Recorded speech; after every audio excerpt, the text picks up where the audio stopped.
द्यायचं ना, लय मोठी शिक्षा द्यायची, इतकी मोठी शिक्षा द्यायची, लय मोठी शिक्षा द्यायची. तडफडून मारलं पाहिजे त्यांना.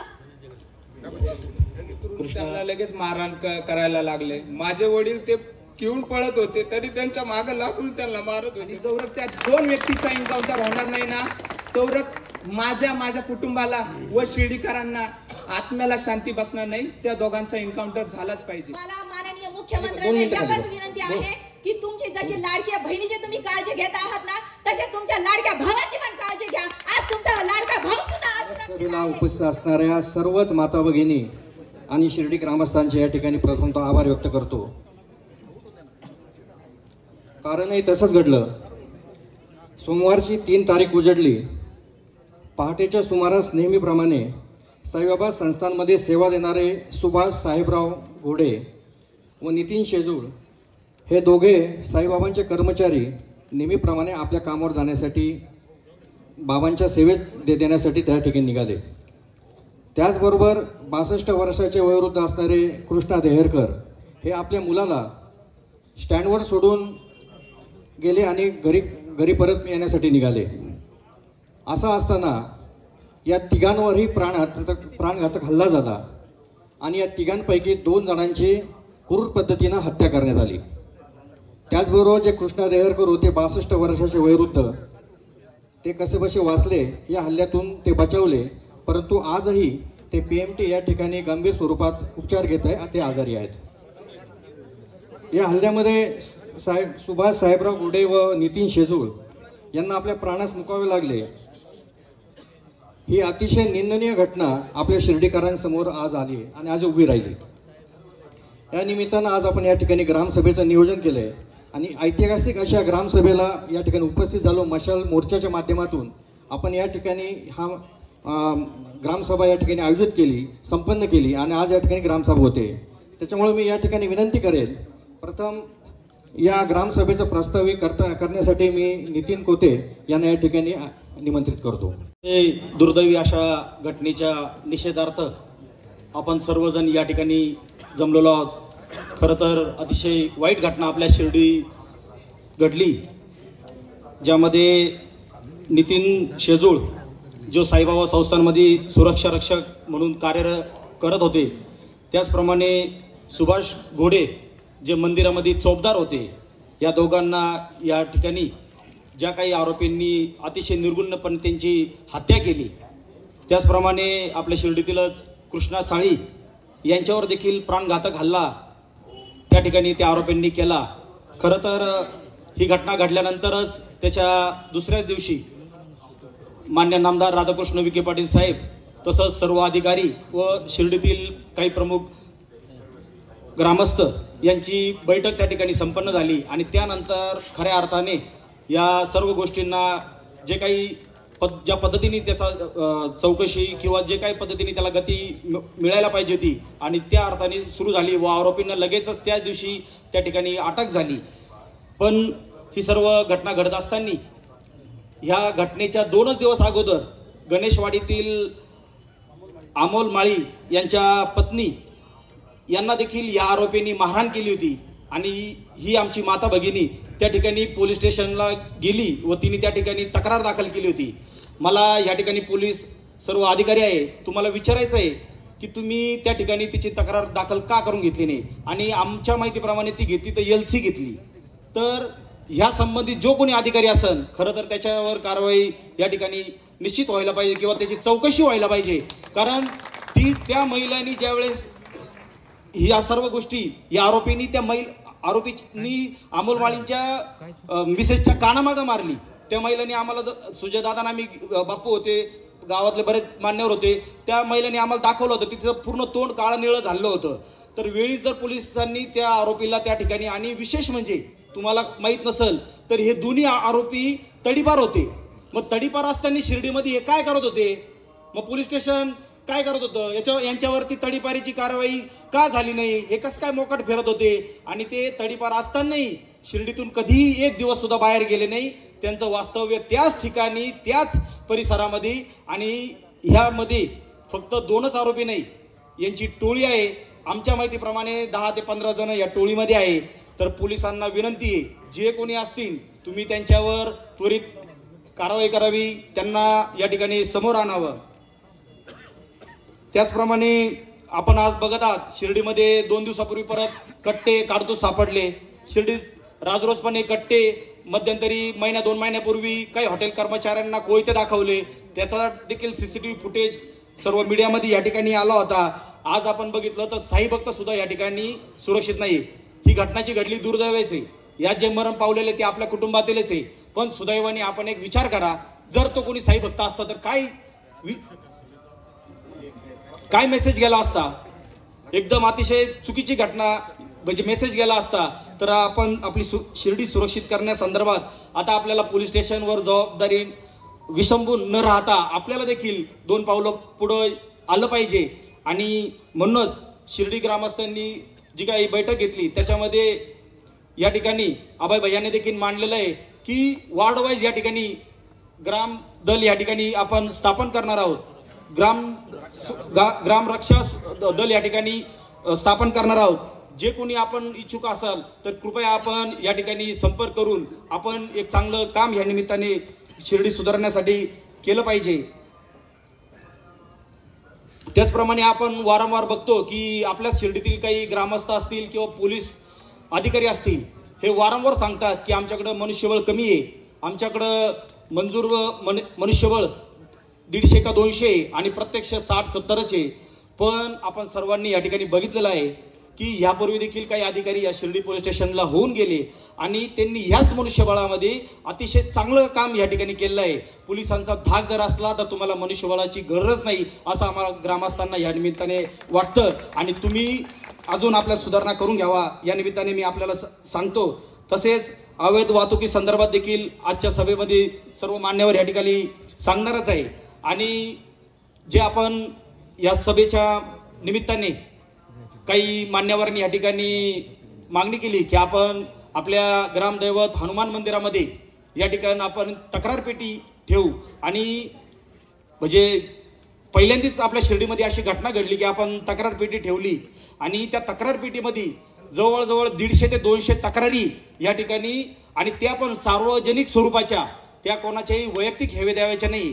त्या तक्रारी देखील आपण या ठिकाणी युवक शिर्डीतील ते आपल्या समोर मांडणार आहेत. त्या तक्रारी कसल्या स्वरूपाच्या आहे म्हणजे शिर्डीतील लोकांना माहिती आहे की शिर्डीतील ग्रामस्थांना माहिती आहे की कुठं दारूचे अड्डे, कुठं कोणाकडे कट्टे किंवा काय आहे, पण शिर्डी पोलीस स्टेशनला माहीत नाही. हे दुर्दैव आहे. आणि आजच्या या सभेच्या निमित्ताने अजून एक तक्रार अर्ज या तक्रार पेटीत आला होता की शिर्डीतील जे कोणी माझे नगरसेवक असतील, प्रतिष्ठित प्रमुख असतील, वेगवेगळ्या पक्षाचे, या सर्वांना त्या तक्रारी अर्जातील मध्ये विनंती करण्यात आली की कृपया आपण कोणी गुन्हेगारांसाठी शिर्डी पोलीस स्टेशनला फोन करायचा नाहीये.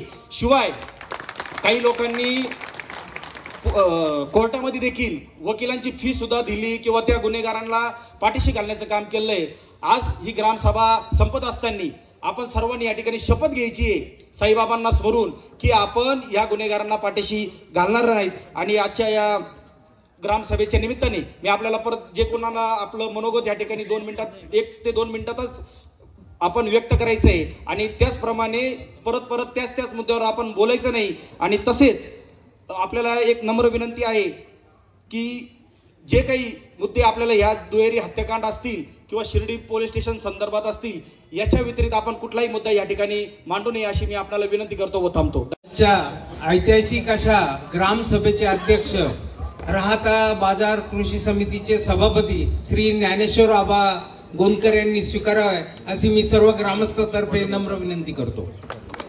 अध्यक्ष सूचनेचे अनुमोदन रवींद्र विलास तिच्या अध्यक्ष म्हणून जी आता सूचना आली तिला मी अनुमोदन देतो. की या ठिकाणी जे पीडित कुटुंबीय आहे म्हणजे जे घोडे कुटुंबीय असतील आणि शेजूळ कुटुंबीय यांचं देखील मनोगत या ठिकाणी ऐकणं आपल्या क्रमप्राप्त आहे. कारण जे घडलं ते अतिशय वाईट घडलं. हे कोणाच्या बाबतीतही घडू नये.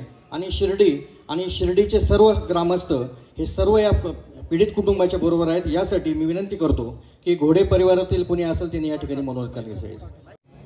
तर त्यांना तिथं चौकापाशी आडून त्यांना गाडीवरून उतरून त्यांना लगेच मारहाण करायला लागले. माझे वडील ते घेऊन पळत होते तरी त्यांच्या मागे लागून त्यांना मारत होते. ते काय चुकी होती माझ्या वडिलांची?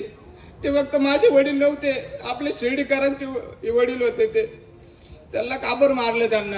त्यांची काय चुकी होती?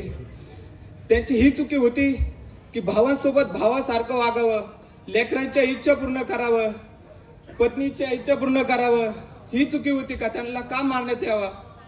असा व्यक्ती कस काय जिवंत राहिला पाहिजे? ज्या तडीपार व्यक्ती आपल्या शिर्डीत आलेला आहे हे लोकांना माहित कसं नाही? पोलिसांनी लक्ष का बरं दिलं नाही? आणि तिथं चौकात सीसीटीव्ही कॅमेरे लावले.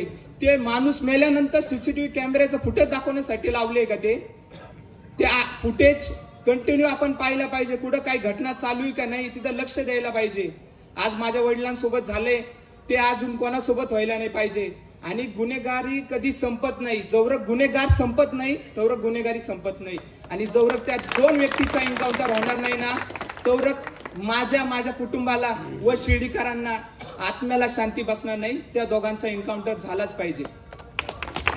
कळकळीची विनंती की माझ्या नवऱ्याला न्याय भेटला पाहिजे आणि त्याला फाशीची शिक्षा झाली पाहिजे. माझी पण एवढीच विनंती की त्याला इनकाउंटरच झाला पाहिजे. त्याला फाशी करून ना उपयोग, त्याला इनकाउंटरच झाला पाहिजे. त्याला जगण्याचा कोणी अधिकार दिला? त्यांनी अर्ध आयुष्य माझ्या दाजीचं संपून टाकलं. त्याला जगून का उपयोग आहे? त्याला लगेच संपून टाका. तुम्ही इनकाउंटरच करा. त्यांनी ऑन कॅमेरा आज हा मर्डर होताना बघत असताना ही कारवाई काही केलेली नाहीये. सकाळी 7 वाजता जेव्हा ते फेरीला गेले रोडवर असताना त्यांनी मर्डर म्हणून त्यांनी ही केस बाजूला केली आणि निघून गेले. ऍक्सिडेंट केस म्हणून बाजूला केली आणि निघून गेले. तर त्या दोन्ही आरोपींना फाशीची शिक्षा ही झालीच पाहिजे एवढीच आमच्या कुटुंबियांची मागणी. गेला अजून आलाच नाही घरी. मी त्याची वाट पाहत आहे. तर कधी भेटतील मला? साईबाबा असं कोणावर झालं? माझ्या मुलावर, आमच्या कुटुंबावर ही अवस्था झाली. कोणावर होऊ नये. शिर्डीवाल्याला की असं घडू नये. जसा माझा मुलाचा आत्मा तळतळून गेला तसे माझी एवढी नम्र विनंती की त्या दोघांचे ते मेलेच पाहिजे, त्याला मारलंच पाहिजे तुम्ही. माझा लेक साईबाबापाशी मंदिरात होता आणि मंदिरापाशी असताना मंदिरातला माणूस मारायला भेला नाही. त्याला ठेवायचंय कशाला? आणि माझ्या लेकाच्या जागेवर माझा नातू लागलाच पाहिजे. आणि आजच आम्हाला लिहून दिलं पाहिजे. आमचं कुटुंब कसं जगणार? त्याच्या माग 2 आजी आणि आजोबा 5 माणसं, आम्ही 7 माणसं आहेत. हे 7 माणसं कसे जगले पाहिजे? आज माझ्या नातरुंडावर जबाबदारी ती माझ्या लेकावानी त्याला ते सर घर कुटुंब त्याच्या माग जगवायला लागतंय. मग याच्यासाठी माझ्या लेका नाताला नोकरी लागलीच पाहिजे आणि माझ्याच लेकाच्या जागेवर माझा नातू लागलाच पाहिजे. आजच लिहून दिलं पाहिजे. आणि न्याय हवाय. आम्हाला फाशीची वाट नाही पाहिजे. आता लगेच त्यांना एन्काउंटरद्वारे मारण्यात यावे. मला माननीय मुख्यमंत्र्यांना एकच विनंती आहे की तुमची जशी लाडक्या बहिणीची तुम्ही काळजी घेत आहात ना तसे तुमच्या लाडक्या भावाची पण काळजी घ्या. आज तुमचा लाडका भाऊ सुद्धा असुरक्षित आहे. एवढीच माझी सरकारला विनंती आहे. आणि ती विनंती या हल्ल्यात गंभीर जखमी असं द्यायचं ना, लय मोठी शिक्षा द्यायची, इतकी मोठी शिक्षा द्यायची, लय मोठी शिक्षा द्यायची. तडफडून मारलं पाहिजे त्यांना. कृष्णा साळींच्या वतीने त्यांच्या जागे झालेले ग्रामस्थ आणि जागे असून झोपल्याचं नाटक करणारे आदरणीय प्रशासन. माझे सुलते सकाळीच काम करून 3-3:15च्या दरम्यानमध्ये हॉटेलवरून गाडी घेऊन घरी चालले होते. हे आरोपी पाठीमागून आलेत. त्यांनी त्यांना गाडीवरून ओढलं, खाली पाडल्यानंतर लगेच त्यांनी त्याच्या पोटात चाकू घातला. दुसरा चाकू त्यांनी परत पोटात घालायला गेले तर ते हात आडवा घातला म्हणून हाताला लागला. मग त्या झटापटीमध्ये त्यांनी परत प्रतिकार करायला लागले तर अजून एक चाकू मारला. पण हे पोटाचे सगळे आताडे बाहेर पडलेले होते. तरी त्यांनी प्रतिकार खूप केला त्यांना, म्हणून ते दोघं जण त्यांचे मोबाईल घेऊन पळाले. मग त्यांनी ते स्वतःला सावरलं, एकलं, गाडी उचलली आणि लगेच काय अवस्थेत घरी आले. आम्हाला फोन केला म्हणून आम्ही त्यांना हॉस्पिटलमध्ये घेऊन आलो. पण दुर्दैव असं शिर्डी हॉस्पिटलचं त्या अपघात विभागामध्ये गेल्यानंतर तिथं एक डॉक्टर, एक नर्स आणि एक वॉर्ड बॉय होता. सगळे झोपलेले होते. मग डॉक्टर उठले, नर्स तर उठायला तयारच नव्हती. नंतर वॉर्ड बॉय उठला. सगळं तर पेशंटच्या नातेवाईकांनाच करावं लागतं. उगा आम्ही 5-7 जण भाऊ संघ असल्यामुळं आम्ही त्यांना उचलटाक केली. परंतु त्यांनी कोणाला तरी वरिष्ठ डॉक्टरला फोन केला आणि त्यांनी सांगितलं का असं असं लागलेलं आहे. त्यांनी झोपेतच सांगितलं इथं काय होणार नाही, त्यांना जागा बाहेर जायला. मग त्या अवस्थेमध्ये आम्ही अँब्युलन्स बघितली. अँब्युलन्सला फॉर्म भरण्यासाठी चौकशी ऑफिसला जा. चौकशी ऑफिसला फॉर्म भरायचा. तिथून तो फॉर्म परत त्या डॉक्टरकडे न्यायचा, त्याची सही करायची, परत तो फॉर्म घ्यायचा, परत तिथं शिक्का मारायचा आणि परत त्या कॅज्युअलिटी द्यायचं. त्यानंतर ती अँब्युलन्स मंजूर होणार. त्याच्यानंतर पेशंटला धरायला कोणीच नाही त्यांच्याकडं. मग आम्ही सर्वांनी ते पेशंट घेतलं, उचललं, स्ट्रेचरवर ठेवलं आणि जे काय सलाईन वगैरे पट्टी लावली होती ते सलाईन चालूच केलेलं नव्हतं. ह्या अवस्थेमध्ये आम्ही त्यांना पर्यंत नेलं. म्हणजे अशी ती परिस्थिती आहे. माझी तर संस्थांच्या अधिकाऱ्यांना विनंती आहे का ते अपघात विभाग बंद केलं पाहिजे, जेणेकरून तिथं कोणी जाणार नाही. 1-1.5 तास त्यांचा वाया जाणार नाही. म्हणजे ते कुठंतरी दुसऱ्या हॉस्पिटलला जाऊन ते पेशंट जगल तरी. विनाकारण माणसाला माहित असतं तिथं हॉस्पिटल आहे, जातं माणूस तिथं गेल्यानंतर 1-1.5 तास वाया जातो. ते हॉस्पिटलमध्ये काहीही होत नाही. म्हणजे आता ते संस्थांचं म्हणून काही बोलता येत नाही. दुसरं असलं असतं बदलो असतं त्याच्यावर राखेल टाकून पेटून द्या. कारण काहीच कामाचे नाही डॉक्टर. एक सुद्धा डॉक्टर त्या ठिकाणी हजर नसतो. झोपलेले असतात, त्यांना उठावं लागतं. त्या वॉचमॅनला विचारलं काय परिस्थिती येतो आणि भाऊ आम्हाला काही बोलता येत नाही. पण सगळेच पेशंट जे सकाळी आलेले सगळ्यांना ते सांगता जा आता बाहेर जा, इथं कोणीच नाही. ही अवस्था त्या हॉस्पिटलची आहे. आणि दुसरी गोष्ट, आता पोलीस प्रशासन आरोपीला घेऊन फिरतंय. पहिल्या दिवशी आरोपीच्या अंगावर वेगळे कपडे, दुसऱ्या दिवशी वेगळे कपडे, तिसऱ्या दिवशी वेगळे कपडे, त्यांना थंडी वाजती म्हणून स्वेटर त्यांच्या अंगात. ही त्यांची प्रशंसा म्हणजे काय VIP ट्रीटमेंट आहे काय त्यांना? सगळ्या व्हिडिओ मध्ये चेक करा तुम्ही. आणि पुण्यामध्ये एक आरोपी होता का कोण होता, त्यांनी पोलिसांना फक्त धक्काबुक्की केली. काय केलं का पोलिसांना त्यांनी धक्काबुक्की केली म्हणून भर चौकामध्ये त्याला गुडघ्यावर चालवताना त्यांचे व्हिडिओ आहे. म्हणजे तुमच्यावर आल्यानंतर तुम्ही काही पण करू शकता आणि सामान्य नागरिकांना तुमच्याकडे न्याय राहिलेला नाहीये. म्हणजे याचा अर्थ असा आहे का याचा अर्थ असा आहे का याच्यानंतर पण काही होऊ शकत नाही असं आम्हाला वाटतंय. आणि जर तुमच्याकडून होतच नसतं, आम्ही तर सक्षम आहे, पण मग आम्हाला पण त्यांसारखा थोडासा तुम्ही सुटका द्या, आम्ही पण नीट करू शकतो. एवढी आम्ही पण तुम्हाला धन्यवाद. या माननीय मुख्यमंत्री साहेब यांच्याकडे जाऊन त्याची तात्काळ बदली करणार आहोत. ही देखील गंभीर दखल या ठिकाणी प्रशासनाने घ्यायची आहे. या ठिकाणी मी विनंती करतो. खरं तर निवेदन वाचणं वगैरे आपलं काम नाहीये. शिर्डी पोलीस स्टेशनला सगळ्यात पहिले माझी सूचना आहे, जे पोलीस आयुक्त असतील, DYSP असेल, PI असतील, जे कोणी असतील खालचे कर्मचारी, त्यांनी एकदा आणि पहिलं आणि शेवटचं ऐकून घ्या. जर तुम्हाला पोलीस स्टेशन जर चालवायला जमत नसेल तर त्या पोलीस स्टेशनला लॉक लावायचं, तुम्ही घरी जायचं सगळ्यांनी. शिर्डी ग्रामस्थ आता बघून घेतील काय करायचं काय नाही. पण तरी देखील ही साईबाबांची नगरी आहे. साईबाबांच्या नगरीमध्ये या ठिकाणी सर्व साई भक्त आणि शिर्डी ग्रामस्थ सुरक्षित राहिले पाहिजे, यासाठी आम्ही काही विषय या ठिकाणी पुढे आणलेले आहे. आणि माझी सर्व ग्रामस्थांना विशेष करून विनंती आहे की हे जे विषय मी वाचणार आहे हे सर्व गांभीर्याने आपण सर्वांनी ऐकायचे आहे, ऐकून सोडून द्यायचे नाहीये. याच्यावर आपल्याला आगामी काळामध्ये कारवाई करायची आणि हे सर्व विषय पूर्ण करून घ्यायचे आहे. ही जबाबदारी फक्त पुढाऱ्यांची राहिलेली नाही, ही जबाबदारी फक्त मीडियाची राहिलेली नाही, ही जबाबदारी प्रत्येक शिर्डीकरांची आता झालेली आहे. प्रत्येक शिर्डीकरांनी जागरूक राहण्याची या ठिकाणी वेळ आलेली आहे. मी सर्वात अगोदर शिर्डी पोलीस स्टेशनच्या विरोधामध्ये आमचे जे विषय आहेत ते विषय मी या ठिकाणी आपल्या समोर मांडतो. सगळ्यात महत्वाचं म्हणजे शिर्डी रात्रभर उघडी असते. रात्रभर उघडी राहिल्यानंतर शिर्डीमध्ये आतापर्यंत जे क्राईम झालेले आहे ते सर्व क्राईम जे आहे ते पहाटेच्या दरम्यान झालेले आहे. त्यामुळे शिर्डी रात्री 11:30 ते पहाटे 5 वाजेपर्यंत बंद राहिली पाहिजे, स्ट्रिक्टली बंद राहिली पाहिजे. अशा प्रकारचे या ठिकाणी सर्व मान्यवरांच्या सर्व सूचनांच्या आधारे या ठिकाणी निवेदनामध्ये नमूद करण्यात आलेलं आहे.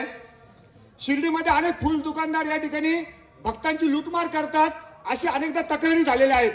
हे आपल्या सगळ्यांना माहित आहे. परंतु हे करत असताना आपण 2 गोष्टीची या ठिकाणी काळजी घेतलेली आहे. ज्या दुकानांवर या ठिकाणी साई भक्तांची लूटमार होती त्या दुकानाच्या मालकावर देखील या ठिकाणी गुन्हा दाखल झाला पाहिजे. आणि त्याचबरोबर जो या ठिकाणी पालिसवाला असेल, एजंट असेल, तो साई भक्तांना लुटत असेल त्या लुटणाऱ्या पालिसवाल्यावर देखील कडक कारवाई झाली पाहिजे असं देखील या ठिकाणी आपण नवीन नमूद केलेलं आहे.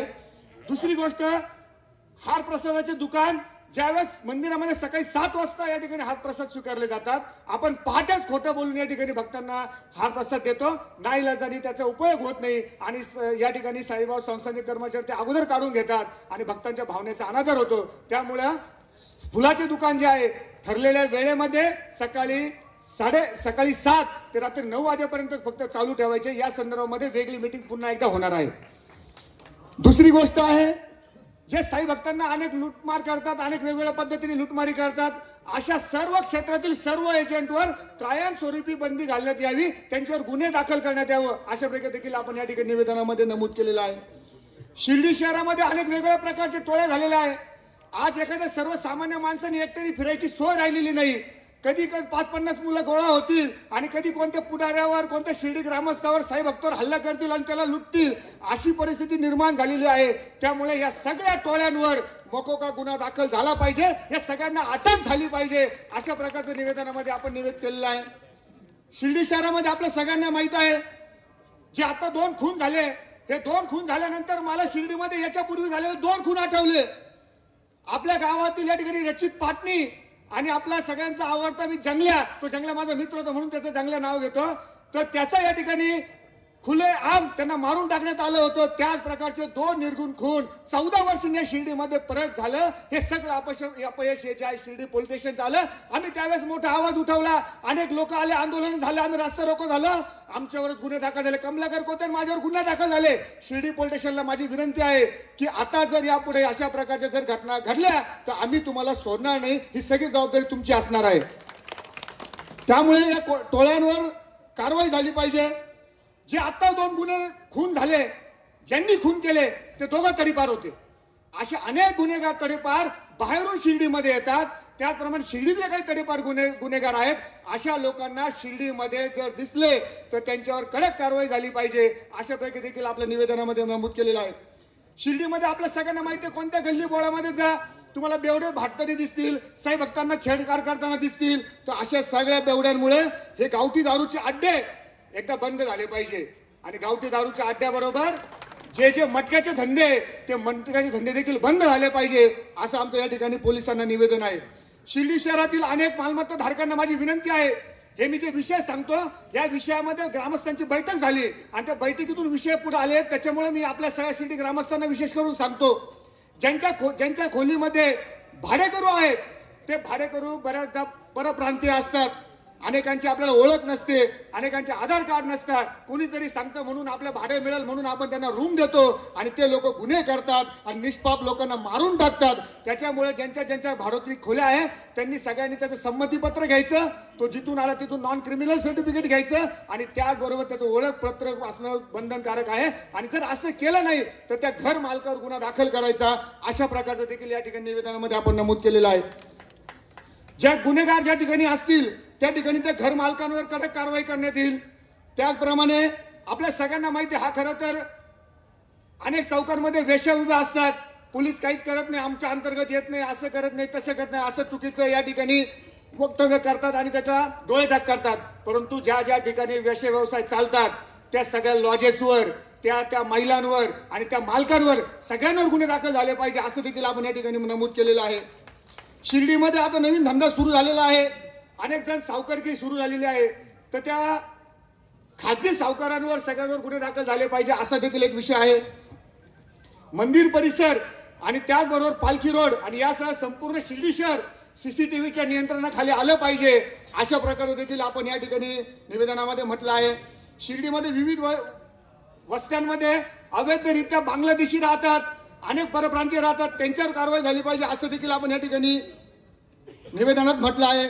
शिर्डी शहरातील अनेक प्रॉपर्ट्यांवर कब्जा केला जातो, त्रास दिला जातो, त्यांच्यावर देखील कारवाई करावी अशा प्रकारचं या ठिकाणी आपण निवेदनामध्ये म्हटलेलं आहे. आणि सगळ्यात महत्वाचं म्हणजे आता 2-3 विषय मी सांगणार आहे, 2च मिनिटांमध्ये माझं या ठिकाणी बोलणं संपवणार आहे. शिर्डी शहरामध्ये आपण अनेक रस्त्याला गेल्यानंतर आपल्याला पार्किंगचा प्रॉब्लेम येतो, रस्त्यामध्ये गाड्या अडवायला लागल्या असतात, अनेकदा माता भगिनी त्या रोडनी टू व्हीलर झाल्या असतात, त्यांना तिकडे जाताच येत नाही, रोड क्रॉस करता येत नाही. त्यामुळे शिर्डी शहरातील अवैध प्रवासी वाहतूक पूर्णपणे बंद झाली पाहिजे व त्याचबरोबर जे रस्त्यावर वाहने लागतात त्यांच्यावर कडक कारवाई या ठिकाणी झाली पाहिजे. शिर्डी शहरामध्ये बेजबाबदारपणे रस्त्यावर गाड्या उभ्या करून साई भक्तांना लुटणाऱ्या वाहनांवर बंदी घालण्यात यावी.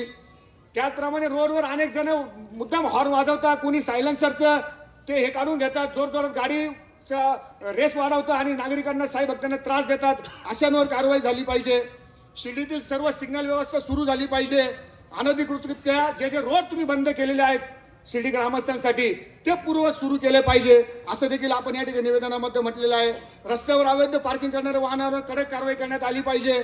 त्याचप्रमाणे शिर्डी शहरात फिरणाऱ्या अवैध वाहतूक असणाऱ्या याच्या हप्ते रिक्षा आहे की ज्यांना कुठल्याही प्रकारची शिस्त नाही, अशा सगळ्यांवर कारवाई झाली पाहिजे. आमचा उद्देश कोणाचा धंदा बंद करणे नाही, पण ज्या धंद्याला या ठिकाणी शिस्त नसेल, जो साई भक्तांना लुटत असेल, जो साई भक्तांवर अन्याय अत्याचार करत असेल, असे सगळे धंदे बंद झाले पाहिजे. मग ते कोणाचेही असो, अशा प्रकारची भूमिका या ठिकाणी या ग्रामसभेमध्ये आहे.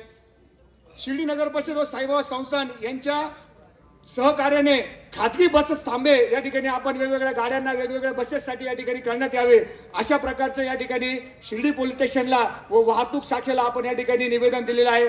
आणि सगळ्यात शेवटचं मी पुन्हा एकदा आपल्याला सांगतो, विशेष करून खास करून शिर्डी पोलीस स्टेशनला सांगतो की या ठिकाणी या गुन्हेगारांना चाप बसवण्याचं काम तुमचं आहे. जर तुम्हाला हे काम जमत नसेल तर तुम्ही आम्हाला स्पष्ट सांगा. तुम्ही या शिर्डी शहरातून चालते व्हा, आमच्या शिर्डीची सुरक्षता आम्ही बघून घेऊ, आम्ही सक्षम आहोत. कारण की शिर्डीकर सर्व जागे झालेले आहेत. एवढे आपल्या निवेदनाचे आजचे विषय आहेत. पुन्हा एकदा अनेक मान्यवर बोलणार आहेत, पुन्हा कधीतरी भेटल्यावर अनेक विषय आपण या ठिकाणी बोलूयात. तोपर्यंत मला या ठिकाणी बोलण्याची संधी दिली.